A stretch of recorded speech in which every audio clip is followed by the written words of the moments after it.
final evening would be to perform a piece by Beethoven, which I, again, learned in high school on this piano. Moonlight Sonata, first movement. Let's wait till the bells quit.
Nothing like a little Beethoven to put us in the mood for tonight's talk, which is about prayer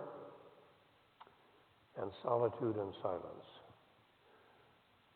Thomas Merton's approach to spirituality, as you may recall, is that it's a journey.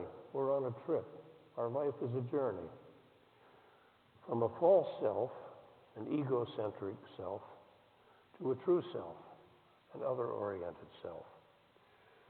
And he says to make this journey, you need to become more contemplative, which is what we talked about last week.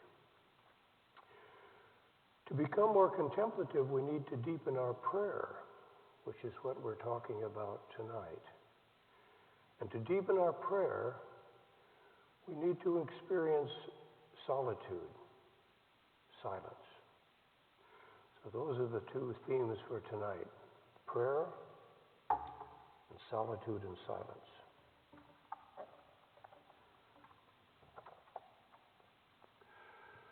Contemplation, Merton says, is a certain way of living your life, and it's prayer that makes such living possible.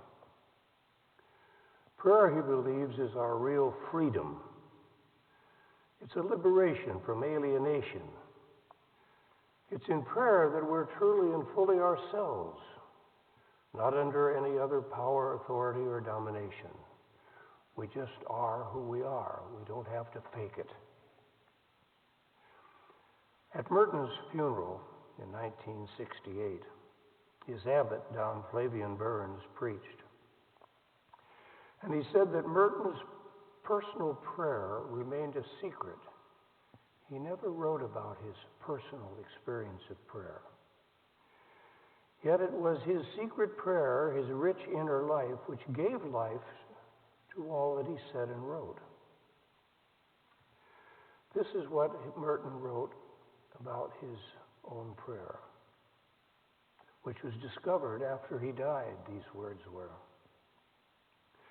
"My prayer is centered entirely on attention to the presence of God, to God's will and God's love. That is to say, it is centered on faith, faith by which alone we can know the presence of God. It's as being before God as if you saw God. So my prayer is then a kind of praise, rising up out of the center of my nothingness and silence. It's not thinking about anything. Now that's an important thing to think about. Prayer is not thinking about God. It's experiencing the presence of God. He says, my prayer is not thinking about anything, but rather a deep, direct seeking of the face of the invisible. A face which cannot be found unless we become lost in the one who is invisible. And then he wrote, it is in prayer that we journey forward to our origin. We journey forward to our origin. We go to our place of prayer, confident that in prayer we are transcending both place and time. In prayer, we experience this going back to our origins as a going into the center of our very self. That center which God is holding both our origin and our end in one eternal moment. Our origin and our end being held in one eternal moment. Such prayer, Merton contends, plugs us into the deeper streams of life where God is always present to make us whole. That's the whole point of contemplative spirituality, is to become whole, to not fall into the deep chasms of false self, but to be open to the wholeness that is our true self.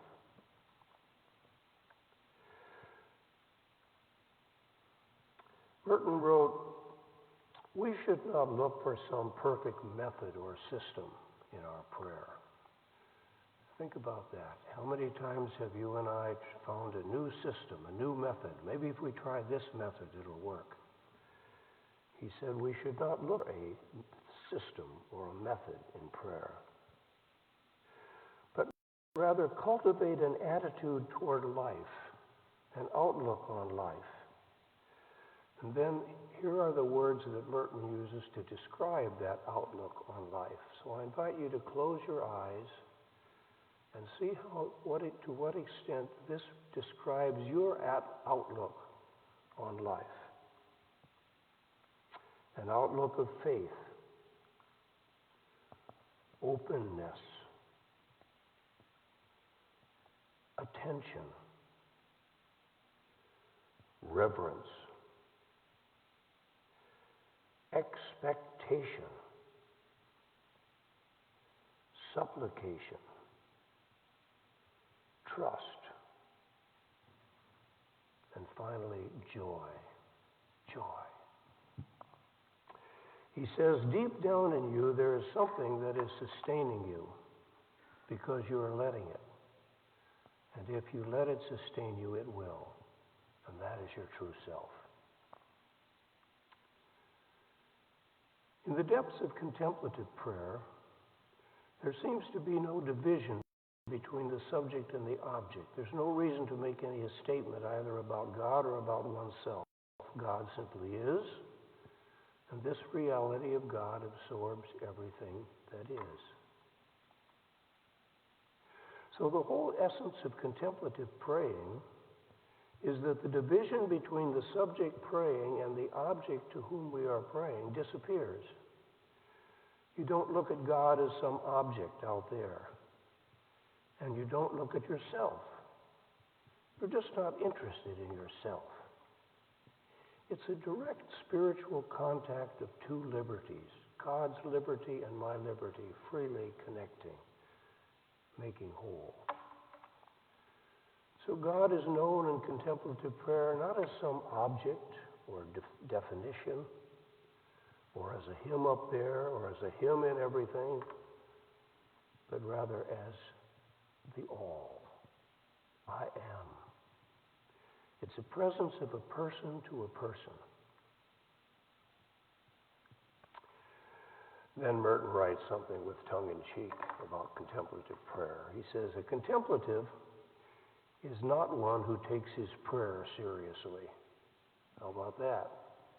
A contemplative is not one who takes his prayer seriously, but one who takes God seriously,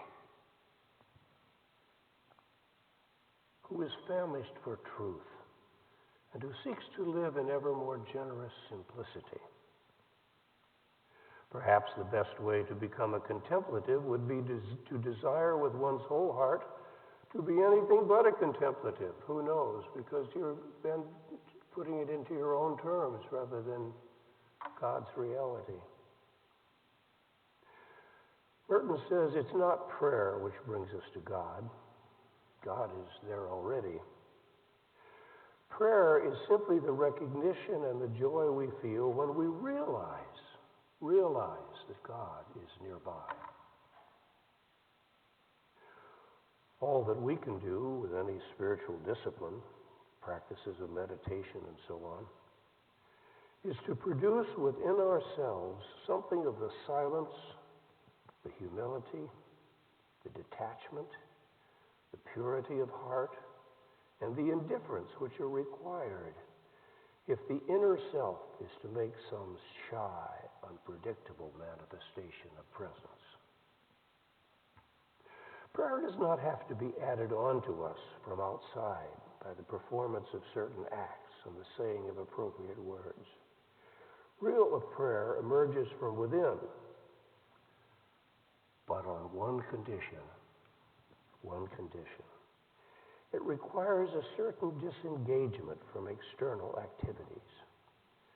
This disengagement, this going into solitude and silence, is the necessary condition of alertness and responsiveness required if a person is to come under the influence of grace.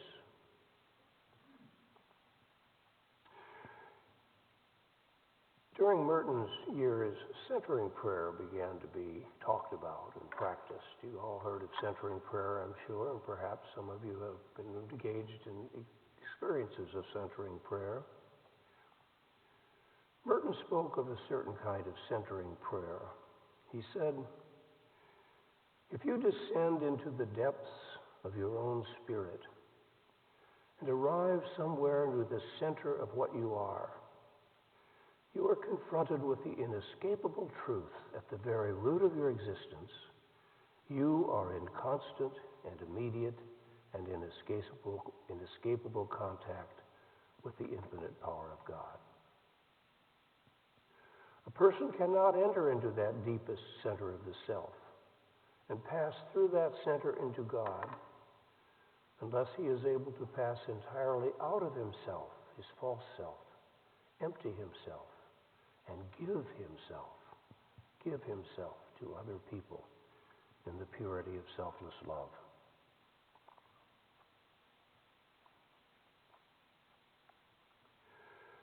The search for authentic prayer uses as its fundamental raw material the everyday components of a life of faith. What we pray about is who we are, where we are, what we're doing, what we're up to, the everyday components of a life of faith. But what is different in the case of one who finds contemplation is not the range of ingredients in the prayer, but the end result. Toward the end of his life, Merton asked, where is God's Word? Scripture and doctrine had become keys to God's Word, calling out to us everywhere. That Word is embedded in one's life and world. But this is a shift that may look like secularization.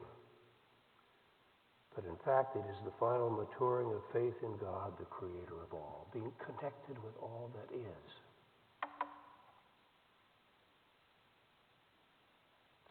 Meditation, he says, has no point and no reality unless it is firmly rooted in real life. In actual fact, he says, true contemplation is inseparable from life and from the dynamism of life, including our work, our creativity, our production, our fruitfulness, and above all, our love. So contemplation is not to be thought of as some separate department of life, cut off and set apart from all other interests and superseding them. Contemplation is rather the very fullness of a fully integrated life. All the pieces are holding together in the center, which is our true self.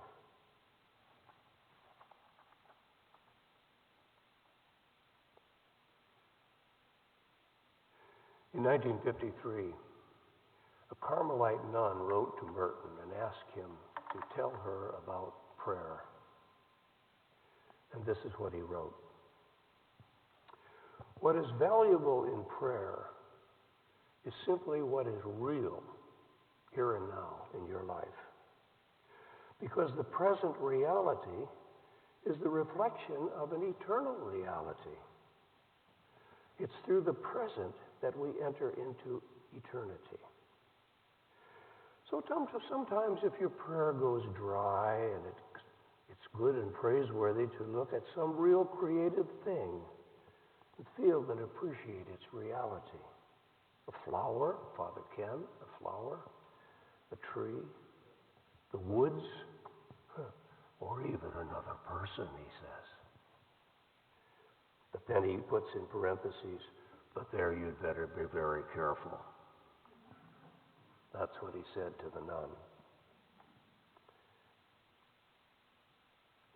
Just let the reality of what is real sink into you, and you will find your soul spontaneously begins to pray again. For it's through real things that we can reach the one who is infinitely real. At the same time, we never forget that their reality is also relatively unreal, and that we must not become attached to it. You know that within the silence of your own soul, Jesus is present in a way that is too perplexing to be talked about and it would embarrass you extremely to try. So for Merton, prayer is not some isolated department of life that we do in the morning or the evening or before or after meals or when we go to Mass. No, it's not some isolated department of life. It's rather the realization of the Godward potential inherent in every moment of every life. A person has no alternative but to respond to the real setting in which he finds himself, with the result that one's prayer is necessarily fabricated from the various inner and outer components of his life. It's not something superimposed on an already complete life. It's a specifically spiritual response which animates and unifies the disparate features of every unique, concrete human existence.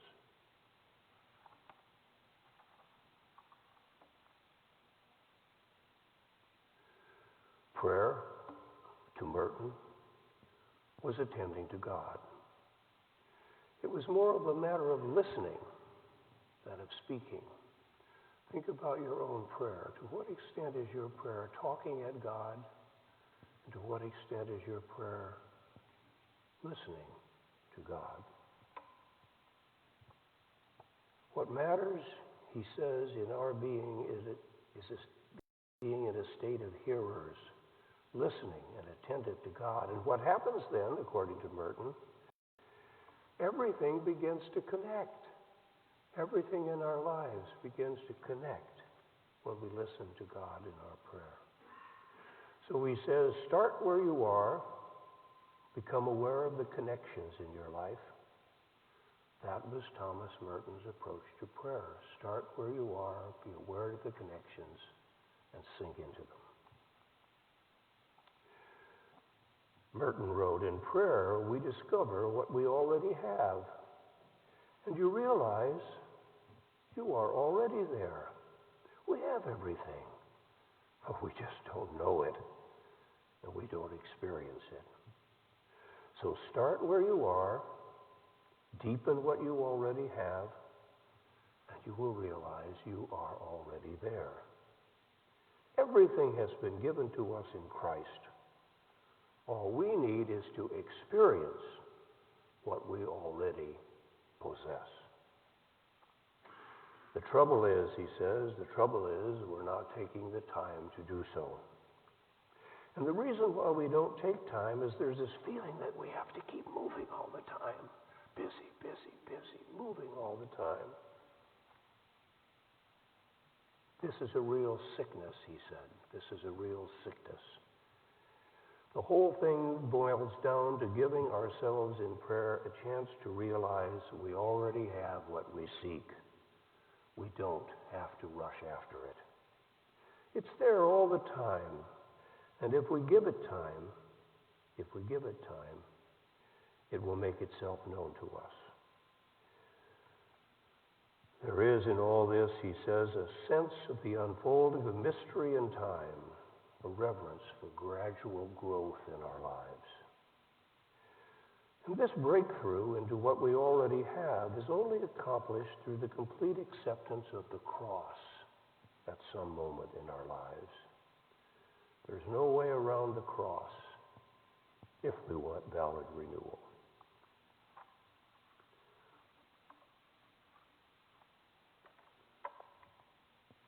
What about forms of prayer, the forms of prayer that we find in the book that we use? He says forms of prayer are both necessary and dangerous. We can think that our prayers, the words that we're mouthing, is really the praying. Those prayers are the means, not the end. It's a risky thing to pray, Merton says. The danger is that our very prayers, the words we say, can get between God and us. So the great thing in prayer is not to pray, but to go directly to God. If saying your prayers is an obstacle to prayer, well, cut it out. If saying your prayers is an obstacle, cut it out. Thank God Jesus is praying in you. just forget yourself. Enter the prayer of Jesus within you. Let prayer pray within you, whether you know it or not. This means a deep awareness of our true inner identity, our true self. Our true self is the God in us, the God self in us. We need to just pay attention and listen.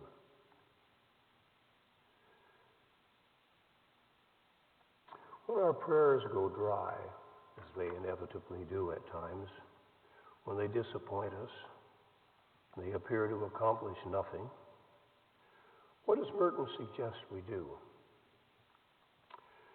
He suggests not greater effort or new techniques. Rather, he urges a more expansive human experience.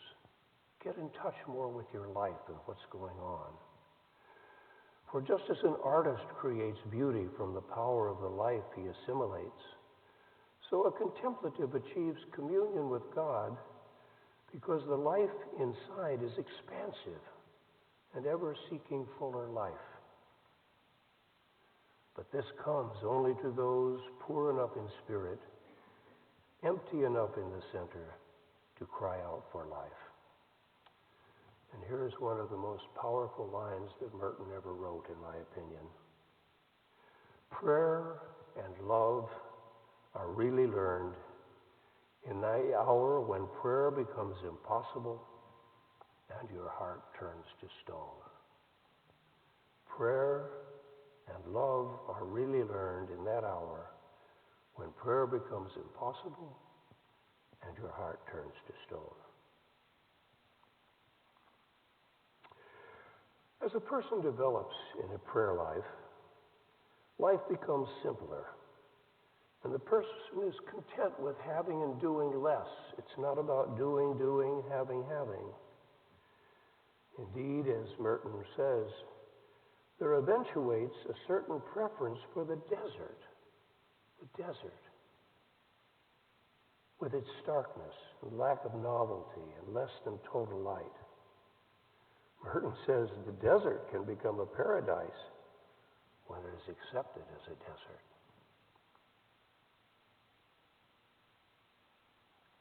A person who's beginning to find God in contemplative prayer finds himself adapting to the conditions with which God surrounds the person, because he becomes progressively satisfied with less and less. He becomes progressively happier. It's not about what we do or what we have. It's about who we are. Then the person's joy comes to be no longer based upon external factors. How much stuff do I have in my closet? What role do I play in society? His joy comes to be based no longer on these external factors, but on his own renunciation of the pursuit of external pleasures, and as such becomes something relatively permanent and not easily destroyed. Merton says that contemplative prayer is a deep and simplified spiritual activity in which the mind and the will rest in a simplified, unified concentration upon God, turned to God, intent upon God, absorbed in God's light, with a simple gaze which is adoration, but because it silently tells God that we've left everything and desire even to leave our own selves for his sake, and that God alone is what is important to us. Merton says it is not a vision of face-to-face in contemplative prayer, but a certain presence of self to self, myself, the true self, God's self in me. It's a certain presence of self to self, in which with the reverent attention of the whole being, we know the one in whom all things have their being. This eye which opens to God's presence is in the very center of our humility, in the very heart of our freedom, in the very depths of our spiritual nature. meditation is the opening of this eye to see who we are, to see God's presence in us. He says we ruin our life of prayer if we're constantly examining and seeking the fruit of prayer in a peace that is nothing more than a psychological process. The only thing to seek in contemplative prayer is God. And we seek God successfully when we realize that we cannot find God unless God shows the God self to us. And yet at the same time, that he would not have inspired us to seek him unless we had already found him. He would not have inspired us to seek him unless we had in some way already found him. Those are the Merton thoughts on prayer. Now I'll move to the thoughts on silence and solitude. If you're going to deepen your prayer, Merton says you need to engage in periods of solitude and silence. Because prayer is essentially a listening, not a talking at, but a listening to the center of ourselves.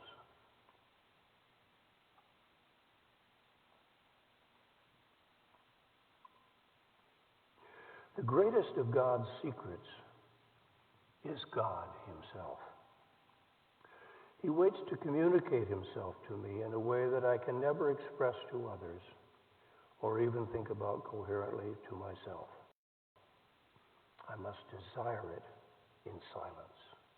I must desire it in silence.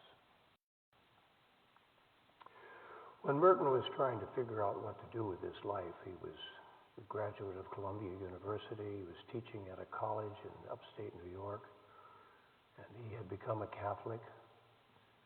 He was wondering whether he should go work in the Friendship House with the poor in Manhattan or to become a monk.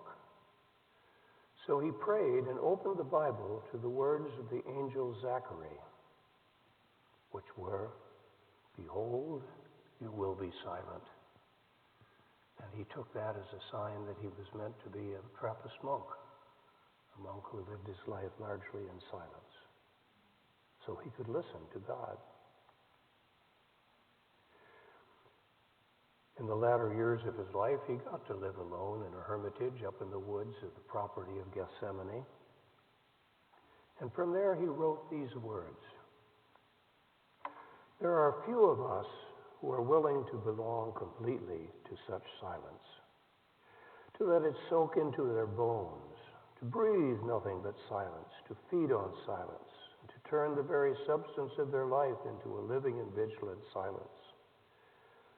The solitary person is the one who has made a decision strong enough to be proved by the wilderness, by death.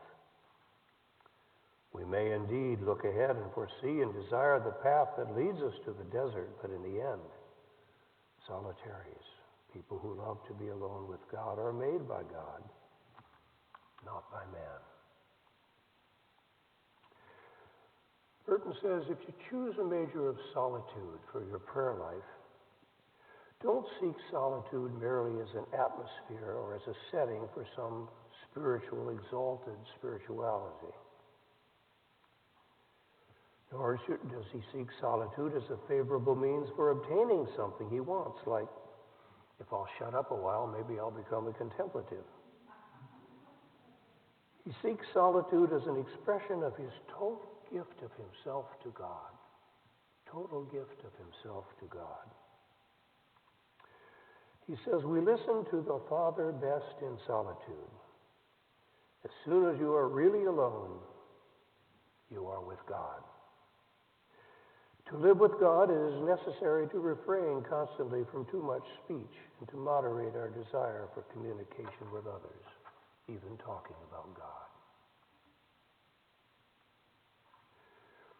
In 1964, Merton has begun now to live in his hermitage for a year or so, and he begins to learn more about solitude and silence. He says, there's no question, once again, that I am only fully normal and fully human when I have plenty of solitude. Oh, it's not that I think a great deal when I'm alone, but I live. I live according to a different and more real tempo. I live with the tempo of the sun and of the day, in complete harmony with all that is around me. So solitude becomes for me less and less of a specialty and more just life itself. I do not seek to be a solitary or anything else, for trying to be anything is a distraction. It is enough just to be in an ordinary human mode, with one's hunger and sleep, one's cold and warmth, rising and going to bed, putting on the blankets and taking them off. Whenever I read that, I think about my experience of making a retreat in Merton's Hermitage, and I was allowed to sleep in his bed with his covers over me. It was just a remarkable experience of being in that space where he had come to solitude and silence.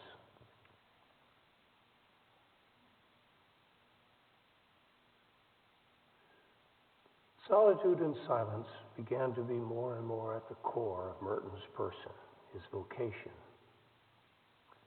In actual fact, he wrote, society depends for its existence on the inviolable personal solitude of all its members.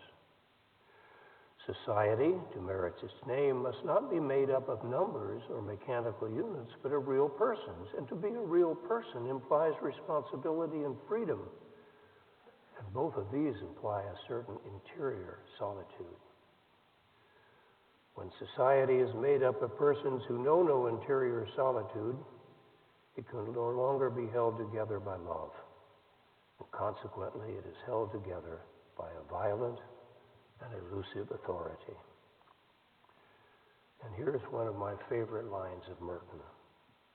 The ears with which one hears the message of the gospel are hidden in the human heart.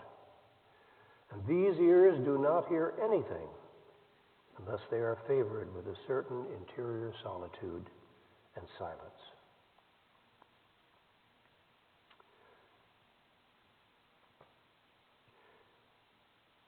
This is what he wrote to his abbot in 1949 he was allowed to live for a while, to spend some time in the woods in a little cabin out there. He wrote to Dom James, his abbot, "When I am alone, Jesus is with me at once. I am never less alone than when I am alone. When people are around, I find it a little difficult to find Jesus. But as soon as I am away from others, Jesus is there and all is at peace." Later, he found that it was being with others that he could find Jesus, because Jesus was in others, not just in himself.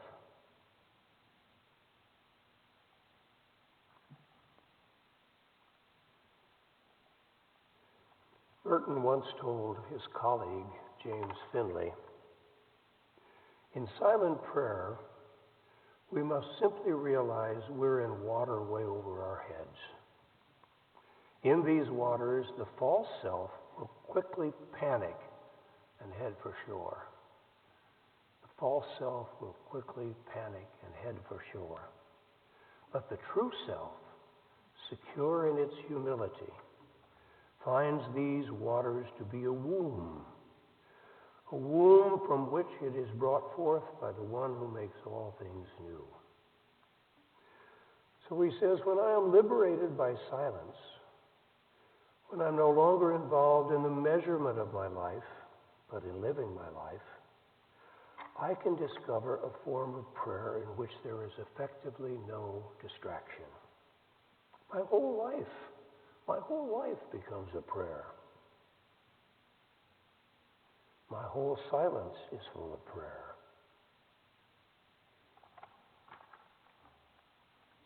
So solitude and silence are at the core of Merton's approach to spirituality and prayer. But he says you never should choose solitude and silence for their own sake, because you want to be alone, you want to be quiet. No. Choose them as a way of entering into communion with God. Never choose them for their own sake, because you want to be alone and you don't like people. Solitude and silence are there for the sake of a deeper and richer communion with other people, with all creation, and of course with the Creator. Plunged in the depths of our solitudes, we find that there are no others out there, that there is only the person, God, in the unity of perfect love.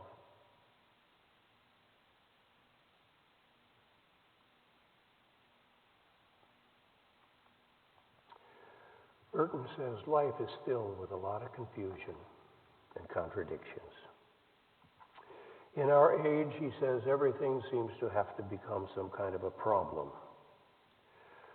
Ours is a time of anxiety, he said, because we've willed it to be a time of anxiety. Sanctity in such an age means learning from God to be without anxiety in the midst of anxiety. This becomes possible, he believed, in silence. Living in silence, which is so reconciles the contradictions within us, that although they may remain within us, they cease to be such a big problem in silence. But it's only when we prefer analysis, figure it out, make it right. Only when we prefer analysis to silence that these things become such a constant and insoluble problem. Silence then belongs to the substance of sanctity.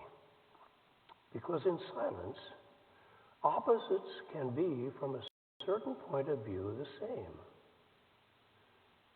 There is a deep underlying connection of opposites. And near the end of his life, after he had studied all the religions of the world, he said, we must learn to contain all divided worlds in ourselves. Contain all divided worlds in ourselves.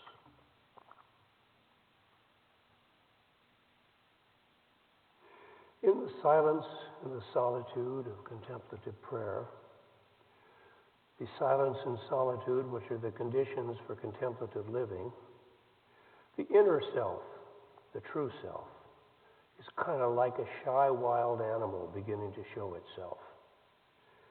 Whereas in the presence of a stranger, my inner self hides, in this silence and solitude, we are as before the creation of language. We begin to recover the capacity to listen, especially to God and God's Word. For unless we learn to listen in silence, we shall have nothing to say that is worth saying. Our lives are so cluttered with words, he said. Our lives are so cluttered with words that we no longer know how to handle silence. For our society, silence is simply a fruitless pause between words, rather than a creative moment out of which deep and authentic words may emerge. Merton observed, if our life is poured out in useless words, we will never hear anything. We will never become anything. And in the end, because we have said everything before we had anything to say, we shall be left speechless. The guy does have a way with words, doesn't he?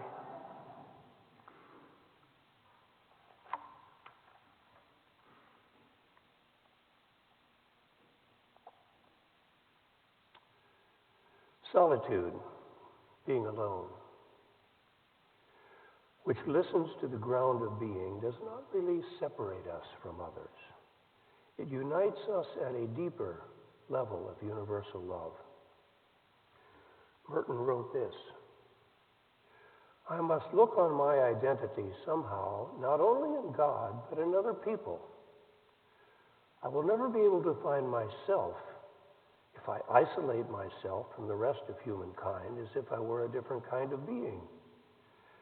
The only justification for a life of deliberate solitude is the conviction that it will help you to love not only God, but other people. For solitude is not and can never be a narcissistic dialogue of the ego with itself. True solitude is the home of the real person. False solitude is the refuge of an individualist. So here's his advice to us about solitude and silence. Go into the desert, he says. Go into that place of quiet and alone. Not to escape from other people, but to find them.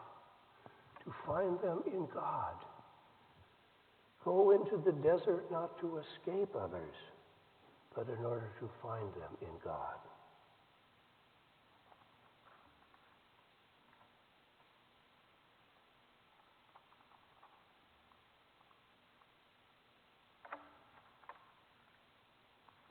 True solitude. True solitude is not mere separateness. True solitude tends toward unity. A true solitary, one who chooses to spend some time alone, does not renounce anything basic and human about his relationship to other people. He's ever more deeply united to them. All the more deeply because he is no longer entranced by marginal concerns.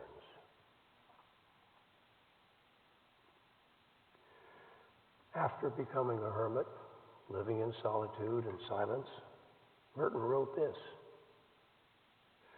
I must not go into solitude to immobilize my life, to reduce all things to a kind of frozen concentration upon some inner experience.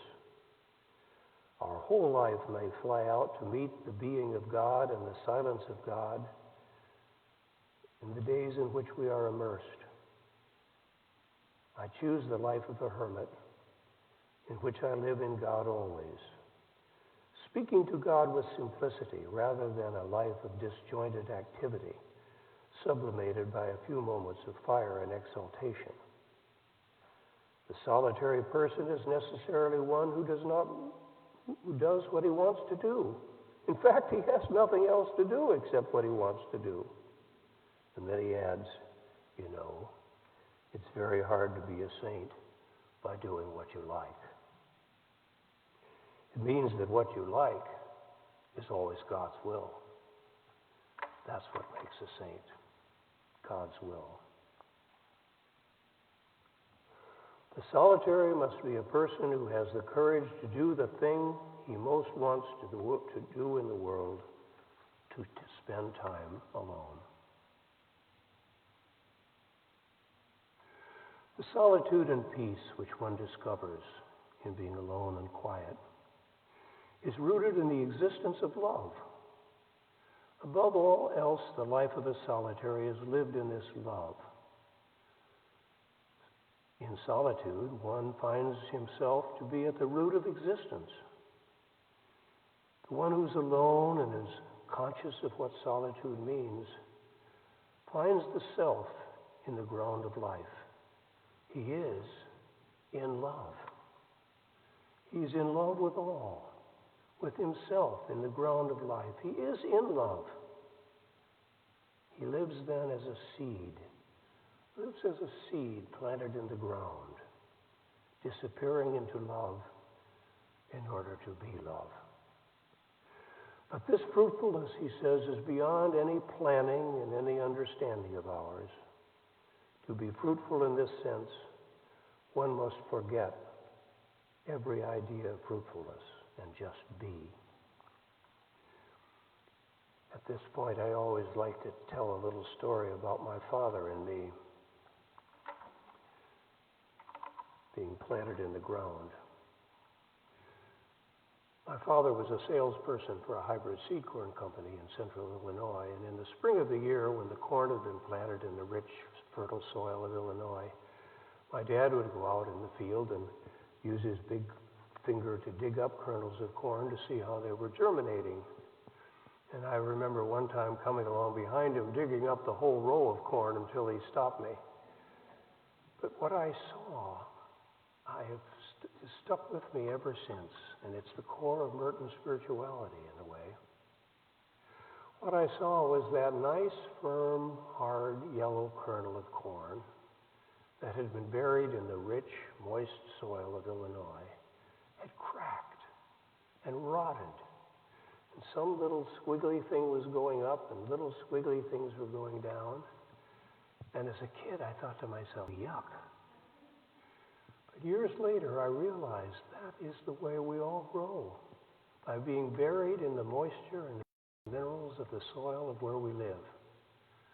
It cracks open the shell of our selfishness, and new life grows up, and new roots grow down. But the shell has to be cracked for that to happen. And it happens by being buried in the soil of our existence, of where we're living, what we're doing. We're nearing the end. I'm skipping a lot of this because it's a little bit too much.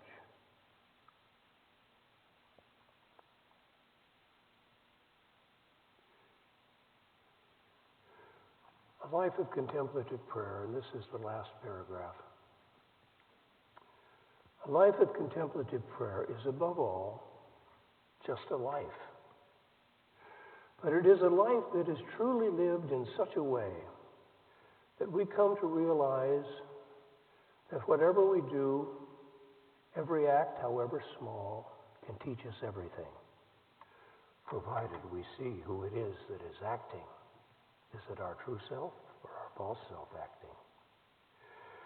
Seeing who is acting becomes possible with the recognition that at the center of our being is a point of nothingness. At the center of our being is a point of nothingness, our true self, which is untouched by sin and by illusion. It's a point of pure truth, a point or spark which brings entirely to God, never at our disposal, but a spark from which God disposes of our lives. It's inaccessible to the fantasies of our own mind and the brutalities of our own will. This little point of nothingness is the pure glory of God in us. This little point of nothingness is the pure glory of God in us. It is, so to speak, God's name written in us. And Merton concludes, and I conclude, I have no program for seeing this. It is only given. But the gate of heaven is everywhere. The gate of heaven is everywhere.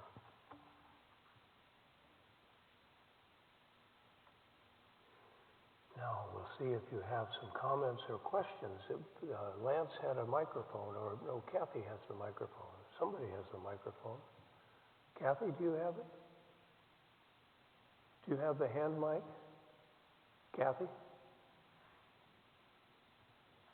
I'm stumbling here.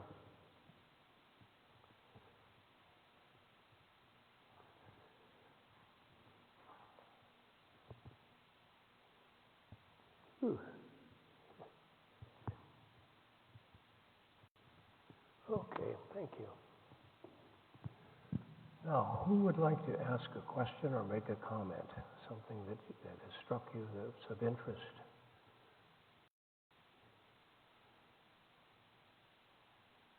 Did it go over your heads? Did it sink in? Did something touch you that was meaningful? Come on, somebody, say something.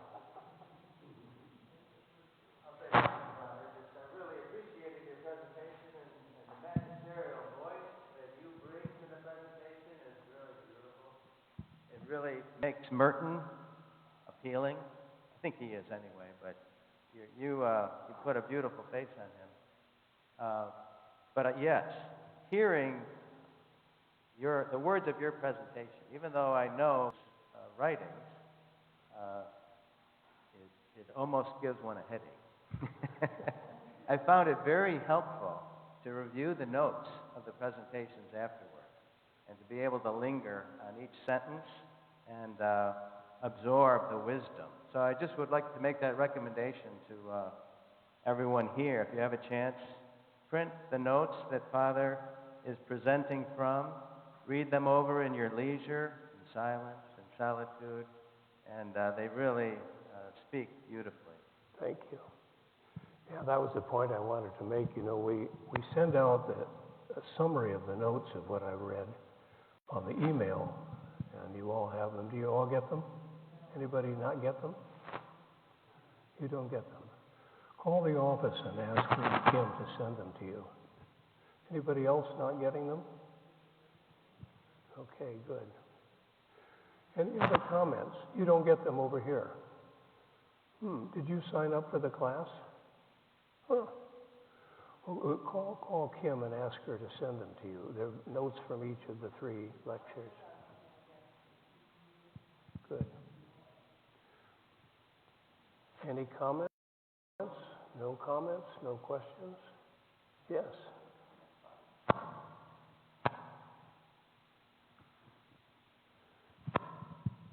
You know, I think one of the reasons it's so hard to even formulate a question sometimes is because the things you're talking about are kind of beyond thoughts, and you can't reason your way to this. You know, it's an act of faith, and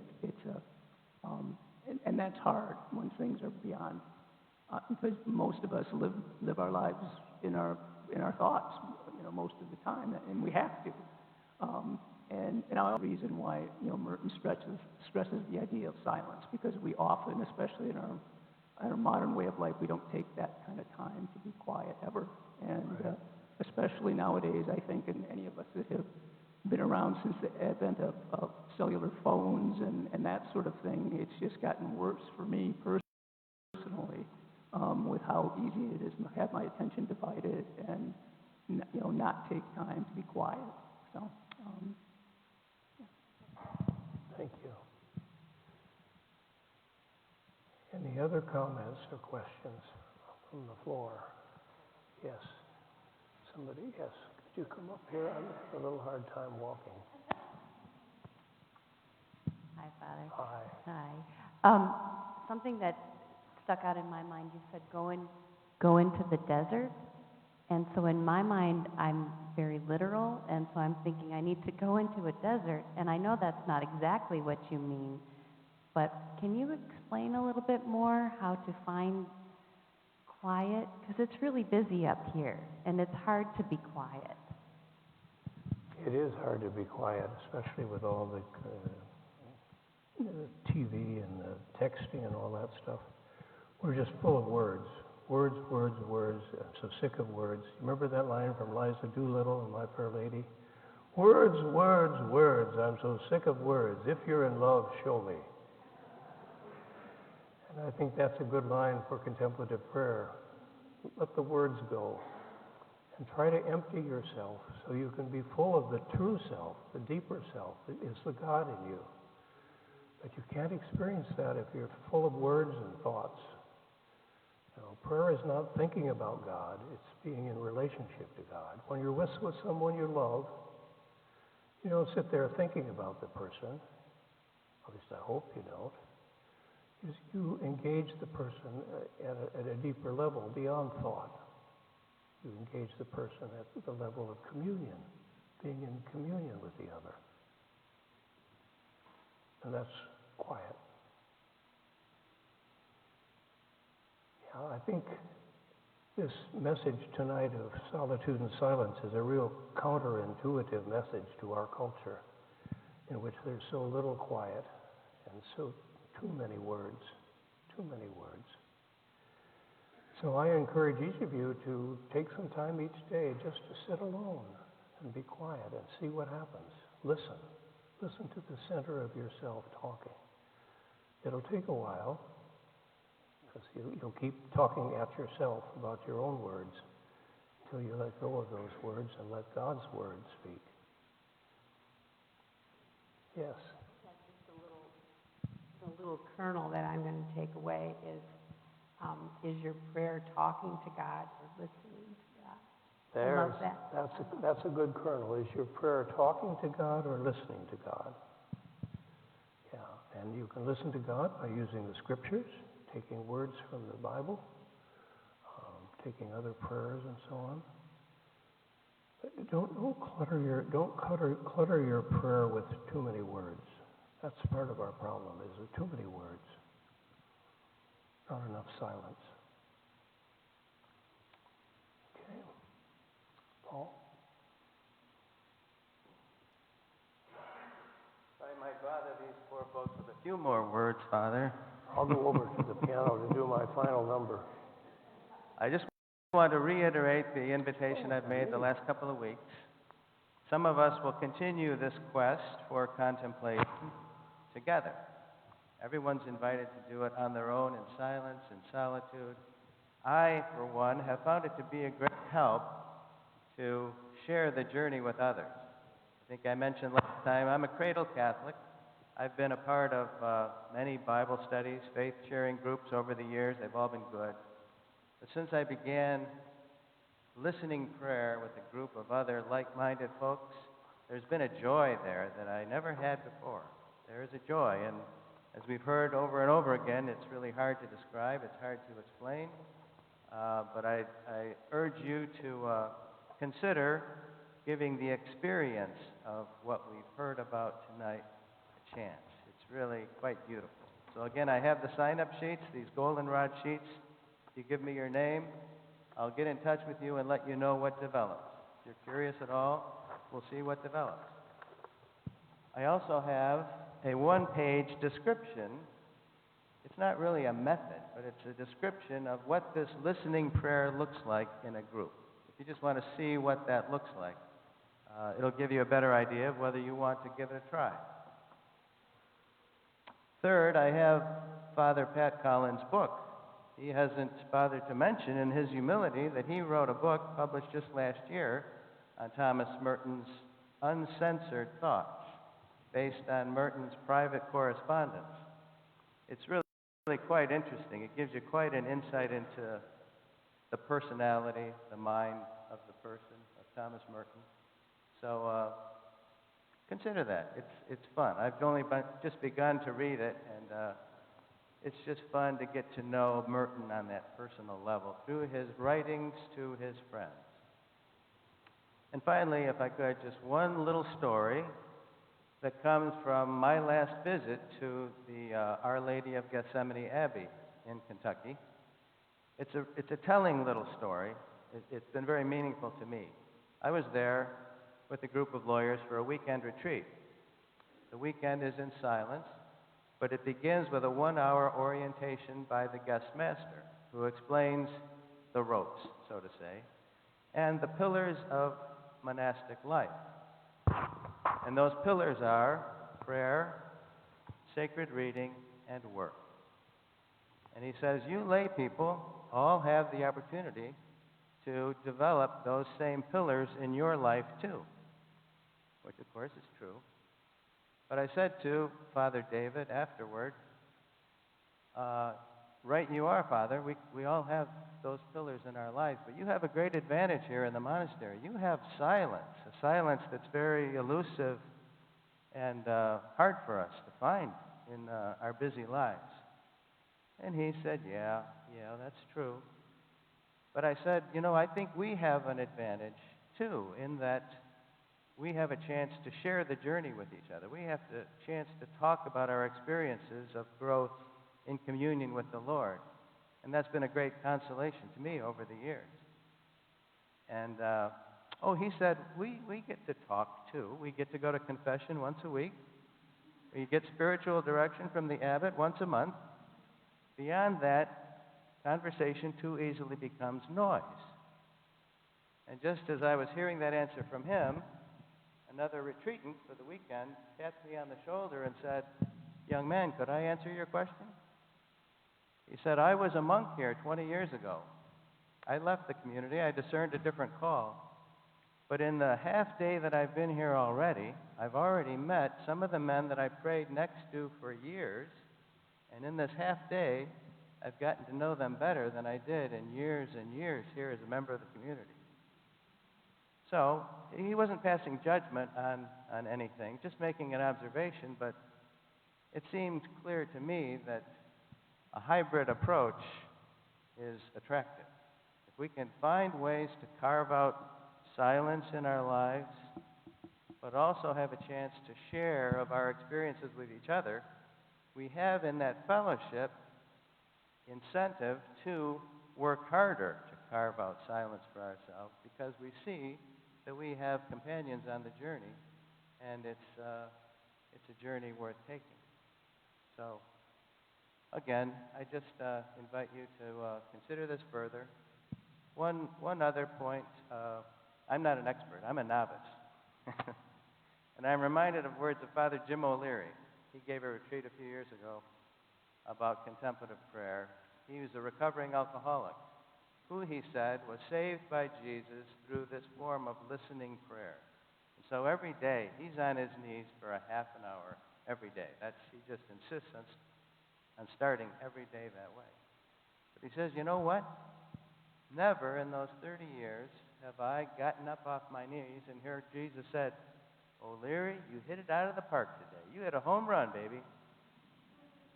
But he says, you know, I know nonetheless that the desire to please God does please him. When I get down on my knees at the start of the day and I try, he sees that desire, and I know it brings a smile to his face. And that makes it all worthwhile. So, yeah, consider it prayerfully and sign up if you're at least a bit curious. With that, I turn the mic over to anybody else who has a question or comment, or to Father Pat, who looks like he's poised to serenade us. Contemplative spirituality is all summed up in the song I'm about to sing from The Student Prince. I'll walk with God.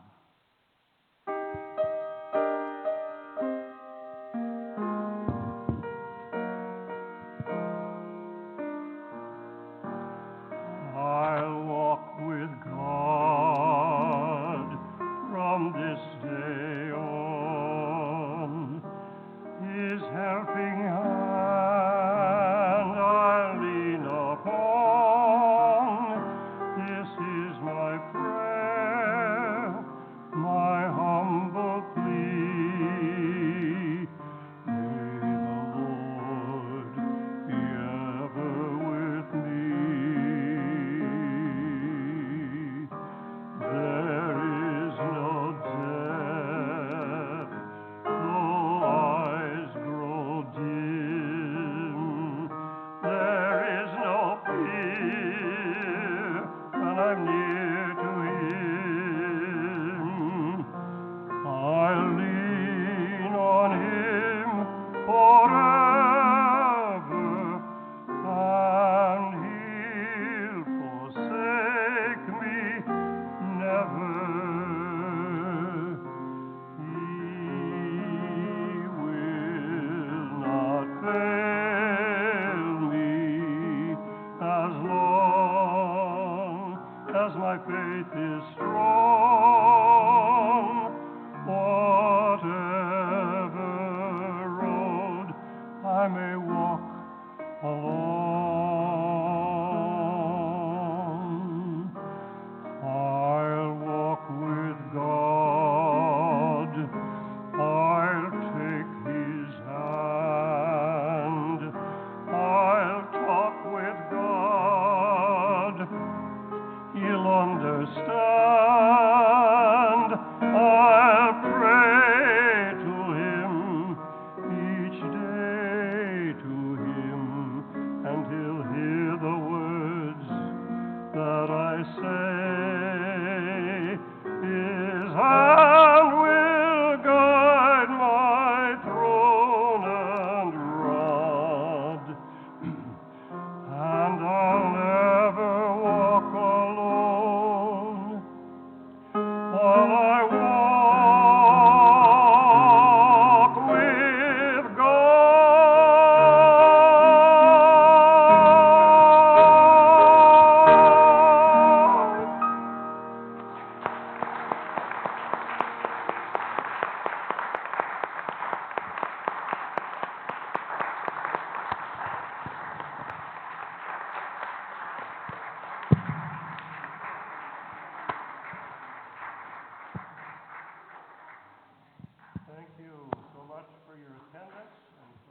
attention, your interest in Merton's contemplative spirituality. It's been a joy to share with these thoughts with you, and to hope that they ring a bell in your hearts to follow. So thanks so much for coming. I'm walking a little better. Rosemary has a word.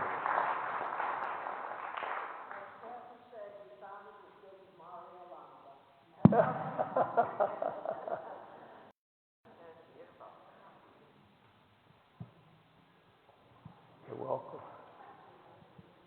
Hi. Where's the man in your life? Tell him I missed him.